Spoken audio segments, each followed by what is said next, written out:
We laughed because the human was already on one knee, and that was the first mistake our academy made that day.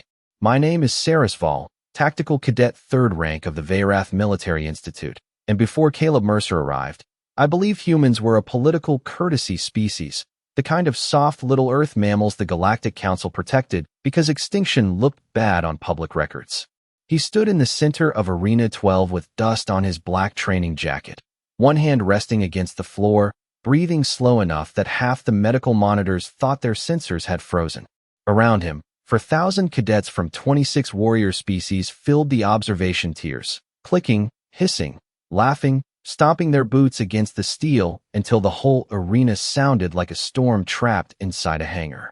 Across from him stood Varrix Thorne, our champion, 7 feet tall, for arms folded across armor polished bright enough to reflect the overhead lights, his gray skin lined with the victory marks of every opponent he had ever embarrassed in that ring. Varrix did not look worried. Why would he? He had passed the crushing trial in 8 seconds. He had lifted a combat drone over his head like gym equipment. He had once stood still while 3 senior cadets tried to push him backward and failed. And Caleb Mercer, the human from Earth, looked like he had wandered into the wrong building while looking for a quiet place to drink coffee. No claws, no plated hide, no venom sacs, no secondary lungs, barely 6 feet tall in boots, maybe 180 pounds if the uniform was heavy. The academy ranking system had placed him dead last before he even stepped onto the mat. Lowest threat rating, lowest projected survival score, lowest intimidation value. The display above the arena had not been subtle about it either. Earth Cadet, minimal hazard. The first wave of laughter hit him then, and I admit it, I laughed too. Not cruelly, at least that is what I told myself later. It just seemed impossible that this calm, quiet creature came from the same planet our old survival textbooks called a death world.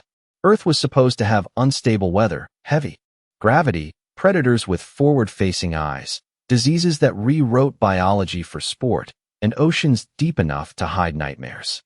Yet its representatives stood there blinking under arena lights like a bored substitute teacher. Varrix turned toward the crowd and spread all 4 arms. You see this, he called out, voice booming through the speakers. This is what Earth sends us now. Its weakest cadet. The crowd loved that. Caleb did not answer. He simply rose to his feet, rolled one shoulder once, and looked at Varrix with an expression I did not understand yet. It was not fear. It was not anger. It was measurement. Like Varrix was not an enemy, not even a champion, but a problem Caleb had already solved and was politely waiting to be allowed to finish. Instructor Corvan stepped to the edge of the mat and raised the signal baton. Survive 30 seconds, human, he said. Caleb glanced at the timer, then at the champion, and asked one quiet question that somehow reached every seat in the arena. What happens if I need less? That was when the laughter started to die. 20 minutes before Caleb Mercer asked that question, none of us believed he would last long enough to make the timer interesting. The Academy intake chamber had processed him the same way it processed cargo, weapons, and unstable reactor parts, with cold lights, rotating scanners, and a bored artificial voice that sounded disappointed before it even finished reading his species profile. I was standing behind the observation glass with the rest of 3rd Tactical Cohort, watching the first human cadet assigned to our combat division remove his jacket, step onto the platform, and wait while the machine tried to decide whether he was dangerous. It did not take long. Height, 5 feet 11 inches. Weight, 182 pounds. External armor, absent. Natural blades, absent. Venom delivery system, absent. Defensive plating, absent. Redundant heart structure, absent. Regenerative combat tissue, absent. The list kept going, and with every absent, the room grew louder. Cadet Morn clicked his mandibles so hard I thought he would crack a tooth. Tala from the upper gravity colonies covered her mouth, with both hands, trying and failing not to laugh. Even Instructor Corvan allowed himself the smallest smile, which from him was basically a parade. Then the scanner reached the final line. Projected arena ranking, last position. Recommended placement, remedial survival track. Threat evaluation, below standard. That was when Varrix Thorne leaned close to the glass and laughed like the system had told him a private joke. Below standard, he repeated, loud enough for Caleb to hear through the chamber speaker. Earth must be proud. Caleb looked up at him, Not offended, not embarrassed, not even interested. He just stood there while the scanner lights moved across his chest and arms, his face calm, his breathing steady, his hands loose at his sides. That bothered me more than I wanted to admit. Most species reacted to public ranking. Pride is biology. Shame is biology. Fear is biology. Caleb showed none of it. The system asked him to perform a baseline strength test, so he stepped to the pressure wall and placed one palm against it. Not two. One. The room laughed again because it looked lazy, almost disrespectful. The machine waited for full effort. Caleb gave it a small push. The number appeared, modest by academy standards, not impressive, not humiliating, just low enough to confirm what everyone already wanted to believe. Varrix turned away before the test even ended. I remember that clearly. He stopped watching because he thought the story was finished. So did I. Caleb put his jacket back on and followed the guide drone toward Arena 12, where new cadets were assigned exhibition matches for placement. Nobody noticed the technician frowning at the scanner after he left. Nobody noticed the machine recalibrating itself 3 times. Nobody noticed the private warning line that flashed for half a second before being buried under Academy security filters. Measurement incomplete. Subject did not exert full force. Human restraint detected. I should explain why I believe the ranking, because arrogance is easier to forgive when it has paperwork behind it. I was not some random cadet laughing from the back row. I was Sarisval, third in tactical analysis across the entire first-year division, daughter of a fleet cartographer, trained since childhood to read threat patterns before they became disasters. I had studied 42 species before I ever saw a live combat floor. I knew how to identify a striker by shoulder angle, a grappler by foot placement, a pack hunter by eye movement, and a coward by how often they checked the exits. Caleb Mercer confused every category I had. Humans were new to the Institute, but not unknown to the galaxy. We had files on them. Thousands of pages.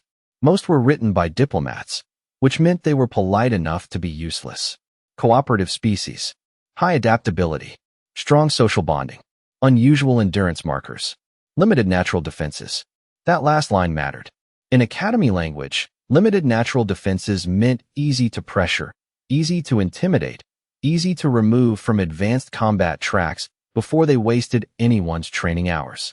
So when Caleb walked past our cohort toward Arena 12, I watched him the way a scientist watches an interesting but harmless lab animal. His boots made almost no sound on the polished floor. His gray training uniform sat wrong on him. Too simple, too plain, no reinforced spine guard, no heat shielding, no ceremonial rank cords. The other cadets gave him space, but not out of respect.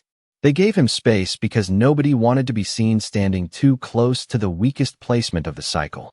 Morn leaned toward me and whispered that Earth must have sent a civilian by mistake. Tala said maybe humans competed by apologizing until the opponent felt guilty. I remember smiling at that. Caleb heard it. I know he heard it because his head shifted half an inch, just enough for one brown eye to catch our reflection in the corridor glass. He still said nothing. That silence irritated me. Weak species usually try to explain themselves. Proud species threaten. Nervous species talk too much. Caleb did none of those things. He walked with his hands relaxed, shoulders loose, gaze forward, as if the laughter behind him was weather. Not danger, not insult, just weather. At the arena entrance, a maintenance drone rolled across his path carrying a damaged practice shield. The shield slipped from its clamp and dropped toward the floor. It weighed 80 pounds, maybe more with the training core installed. Before the drone alarm even finished chirping, Caleb caught the edge with one hand, lowered it gently, and stepped aside. No effort, no display, no glance toward us to see if we noticed. The drone thanked him. He nodded to the machine like that was normal and kept walking. Morn stopped laughing for 2 full seconds. I told myself the shield must have been lighter than it looked. I needed that to be true. Then the arena doors opened. The crowd noise rolled over us, and Varrix Thorne was already waiting under the lights, smiling like he had been promised an easy afternoon. Varrix Thorne did not choose Caleb by accident. That was the first thing I understood when the arena doors sealed behind us and the overhead lights narrowed into a bright circle on the combat floor. New cadet placement matches were supposed to be random, at least officially. The Academy liked to pretend its systems were fair, neutral, untouched by pride or politics. But Varrix had friends in the scheduling office, admirers in the senior barracks, and a talent for turning rules into decorations. He had seen Caleb's intake score before the rest of us reached our seats. He had seen the last place ranking, the remedial recommendation, the clean little line that said below standard, and he had walked straight to Instructor Corvan with the smile of someone ordering dessert. "Let me take the human," he said. The request traveled through the command channel, and because I was assigned tactical observation, I heard every word in my earpiece. Instructor Corvan paused just long enough to pretend he was considering protocol. Then he approved it. The arena crowd did not know that part. They only saw Caleb step onto the mat while Varrix rolled his shoulders and lifted his chin toward the observation tiers. For arms, heavy combat frame, champion bands locked around both upper wrists. He was built like a walking challenge to physics, and he knew exactly how to sell a performance. This was not a match to him. This was public theater. This was the Academy's strongest. Cadet reminding every newly admitted species how the order of power worked. At the top stood creatures like Varrix. At the bottom, apparently, stood Earth. Caleb stopped 12 feet away from him and waited for instructions. That made the crowd laugh again. He did not bounce on his feet. He did not flex. He did not scan for weak points in any obvious way. He stood there with the tired patience of someone waiting in line at a grocery store. Varrix turned his head slightly, making sure the floating camera drones caught his best angle. I almost felt embarrassed for the human. Almost. "Little Earth Cadet," Varrix said, his voice amplified until it rolled through the arena speakers. "I will make this educational. When you fall, remember that you were given the honor of standing across from a real warrior." The crowd answered with boots, claws, and applause. Caleb looked at him for a moment, then looked at Instructor Corvan. "Our speech is part of the test, sir?" A few cadets laughed at that, but it was the wrong kind of laugh. Smaller. Nervous. Varrix heard it too. His smile tightened. Instructor Corvan's expression did not change, but his fingers adjusted around the signal baton. "The rules are simple," he announced. "Survive 30 seconds inside the marked ring. Exit the ring, yield, or become unable to continue, and the placement ends." Caleb nodded once. Varrix stepped closer, lowering his voice just enough that only the front microphones caught it. "I picked you because your species needed a lesson." Caleb glanced at the floor marker between them, then back at him. "That is funny," he said softly. "My instructors back home said the same thing before testing days." For the first time, Varrix blinked. Not because he was afraid. Not yet. Because the human had said it like this arena, this champion, this entire academy, reminded him of homework. The signal baton flashed white, and Varrix moved before the sound fully reached the upper seats. That was his specialty. Not power first. Speed first. Most cadets expected someone his size to lumber forward like heavy machinery, but Varrix crossed 12 feet in less than a heartbeat, low and smooth, all four arms shifting into separate lines of attack. The crowd loved it. They had seen this pattern before. One arm drew attention high, one threatened the ribs, one cut off retreat, and the last waited to punish whatever mistake fear produced. It was elegant. It was practiced. It had ended placement matches before the timer reached 5 seconds. Caleb did not move until Varrix was already inside his space. I remember leaning forward because I thought the human had frozen. His eyes were open, his hands were still low, and his weight looked wrong for any defensive form I had ever studied. Varrix struck with a training palm to the center of Caleb's chest. Not a killing blow. The Academy had rules, even if Varrix enjoyed bending them. But it was strong enough to launch most first years out of the ring and into a medical hammock with a very embarrassing report attached. Caleb flew backward. The arena finally got what it wanted. His boots skidded across the mat, his shoulder hit the padded wall with a deep boom, and the impact lights along the barrier flickered yellow. The crowd exploded. Varrix turned away before Caleb even dropped to one knee, raising two arms like the match had already become a victory ceremony. Instructor Corvan checked the timer. For seconds, Morn slapped the railing beside me and shouted something about Earth needing better gravity. Tala laughed so hard her crest flushed blue. I looked at the medical overlay because that was my job, and that was when the day became strange. Caleb's heart rate had risen by 3 beats. 3. His oxygen draw remained steady. His neural activity did not show panic response. His pain markers registered, then flattened, like the system had knocked on a locked door and been politely ignored. I refreshed the feed. Same numbers. I switched to backup sensors. Same numbers again. Caleb pushed one hand against the mat and stood up. Not fast. Not dramatic. He stood the way a man stands after picking up something he dropped. Dust clung to his sleeve. A red line marked the corner of his mouth, small enough that he wiped it away with his thumb and looked mildly annoyed by the inconvenience. The crowd noise faded by half. Varrix noticed the change and turned back. His smile returned, but it had edges now. Good, he said. You can stand. Caleb rolled his shoulder once. The motion made no performance out of pain, no demand for sympathy, no heroic speech for the cameras. He just tested the joint, decided it still worked, and stepped back toward the center circle. That should have been impossible. Not because the strike was forbidden. It was not. Not because Caleb was unharmed. He was not. It was impossible because every other species in his weight class would have needed time, air, reassurance, maybe a prayer to whatever stars their ancestors trusted. Caleb needed none of that. He looked at the timer. 21 seconds remained. Then he looked at Varrix and said, "You are faster than the practice machines back home." I thought it was a compliment until I saw Varrix's face. The champion understood before I did. Caleb had not said Varrix was fast. He had said Varrix was familiar. Varrix took one step toward Caleb, then another, and the entire arena seemed to lean with him. The timer kept falling above us in bright red numbers, but nobody was watching the timer anymore. We were watching the champion realize that the easy lesson had begun talking back. His upper right hand opened and closed once, the Karath sign for restraint failing. His lower arms shifted wider, no longer arranged for display, now arranged for control. That was when Instructor Corvan should have stopped the match. A placement test was not supposed to become personal. A senior champion was not supposed to use full pressure against an unranked newcomer. And a cadet who had already proven he could stand should have been marked for review, not fed back into the ring for the crowd. But pride is a quiet poison in military schools. It does not announce itself. It wears a uniform, holds a signal baton, and calls itself tradition. Varrix circled left. Caleb turned with him.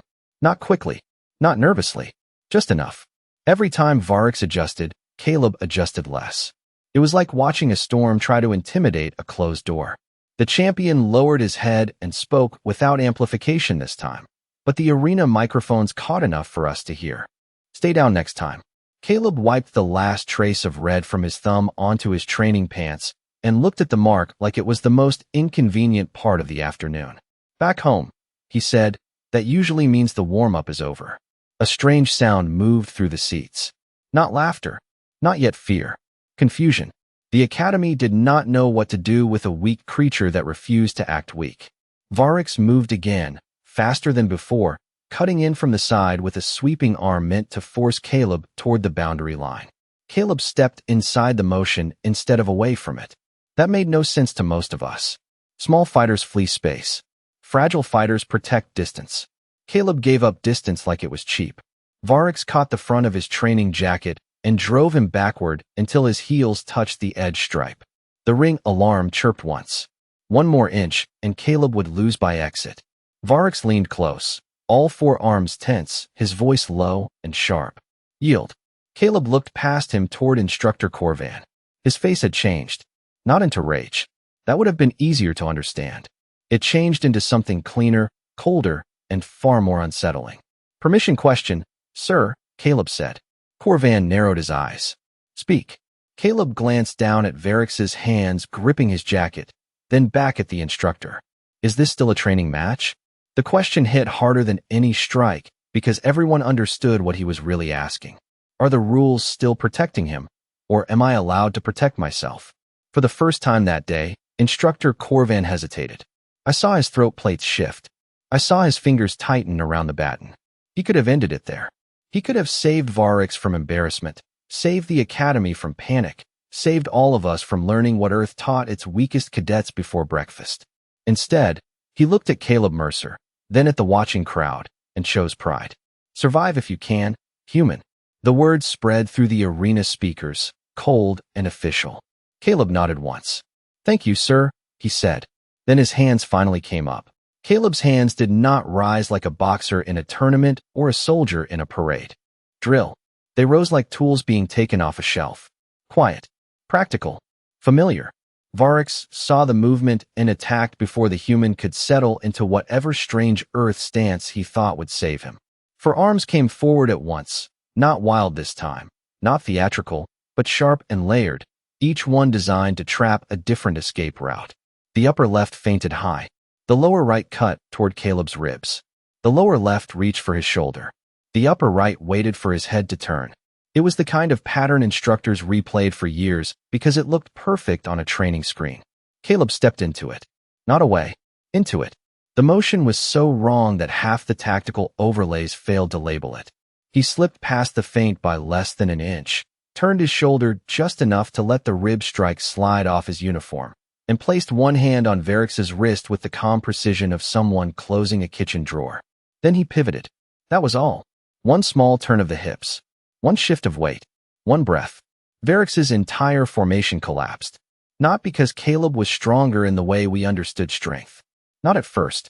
Because he used Varrix's strength like borrowed equipment. The champion's forward drive became a lever. His extra arms became crowded mistakes. His size became a scheduling problem for his own balance. Caleb guided one wrist across another, stepped behind the lead foot, and suddenly the Academy champion was fighting the floor, his own momentum, and a human who still had not raised his voice.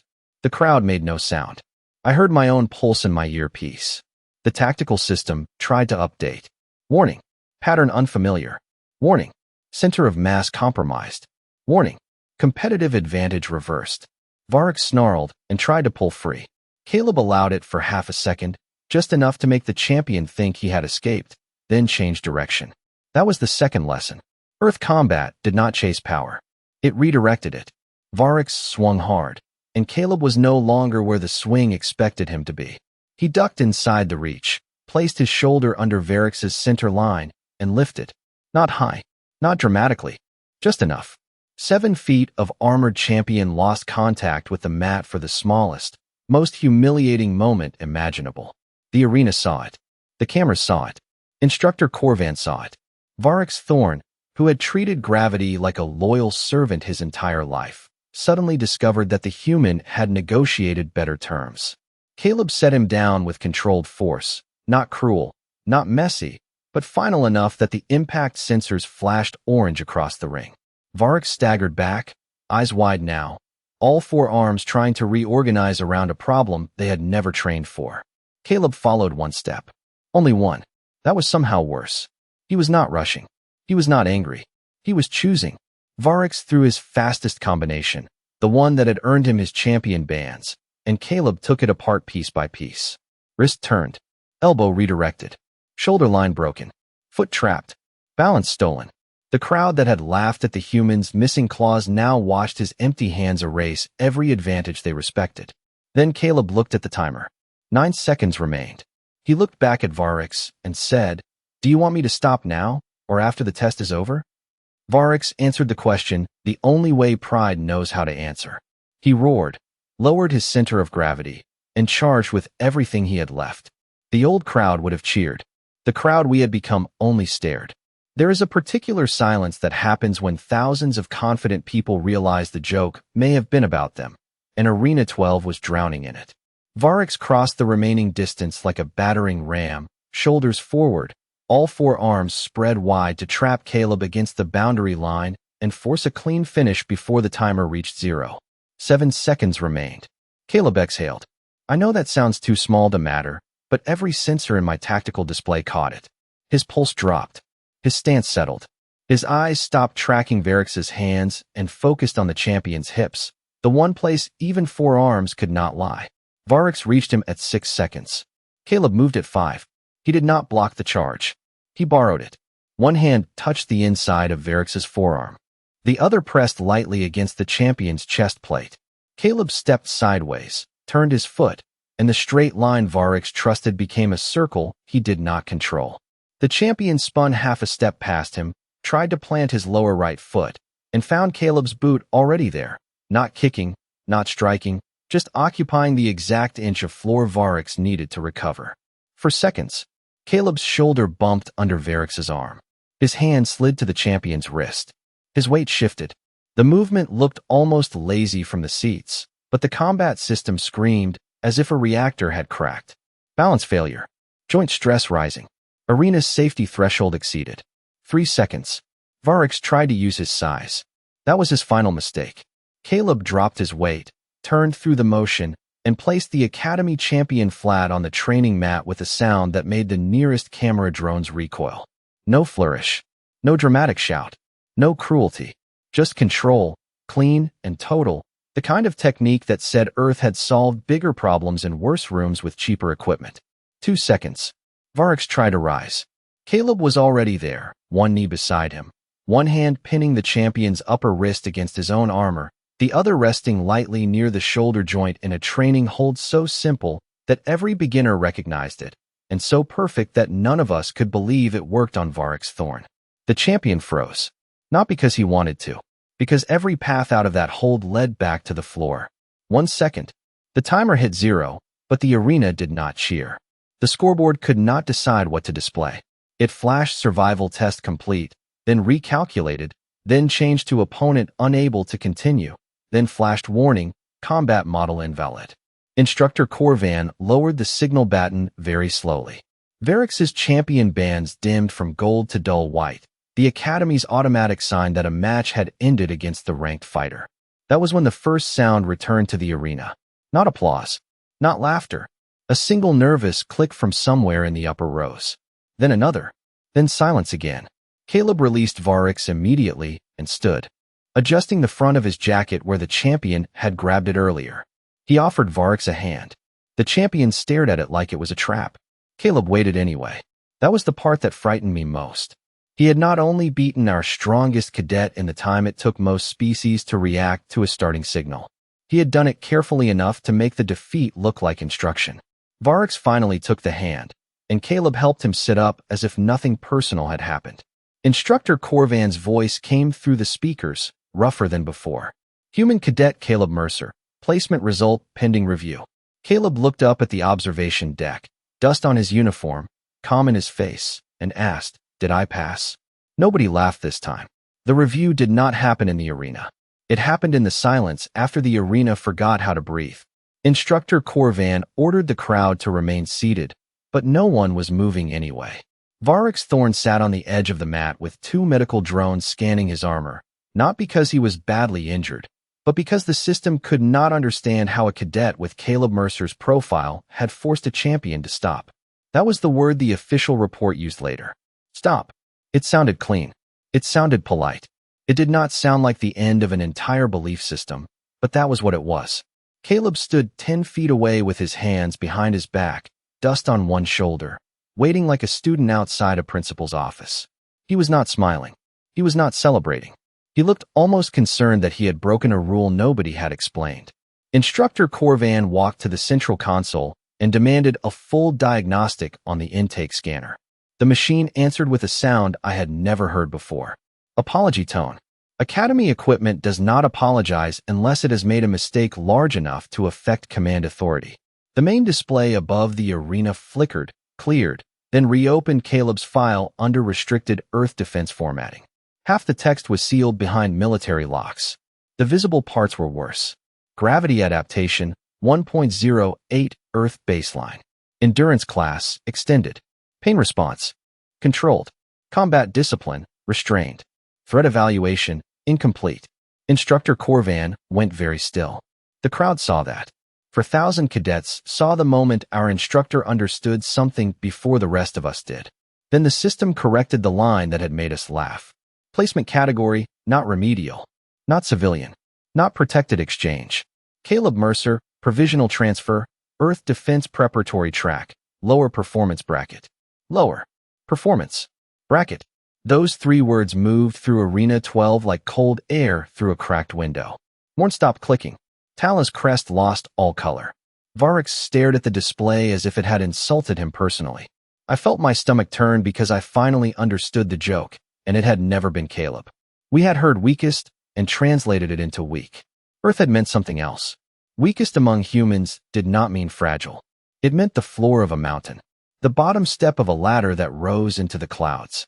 Instructor Corvan looked down at Caleb. Your file says lower bracket, he said, each word slower than the last. Caleb nodded. Yes, sir. I barely qualified for off-world placement. A sound escaped the crowd, small and frightened.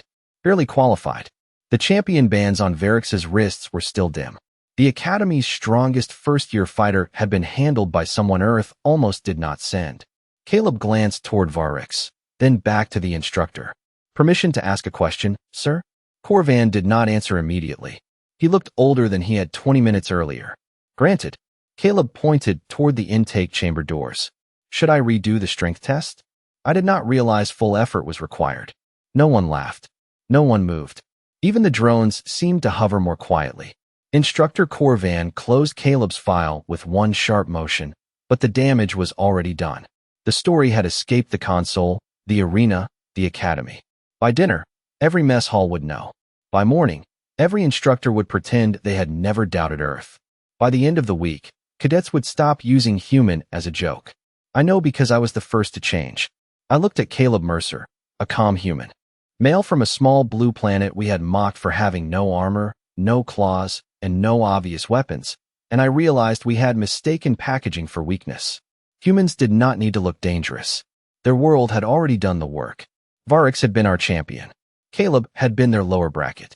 That was the day Varrix Military Institute learned the sentence every alien school should carve above its arena doors. If Earth sends you its weakest, be grateful it did not send anyone else.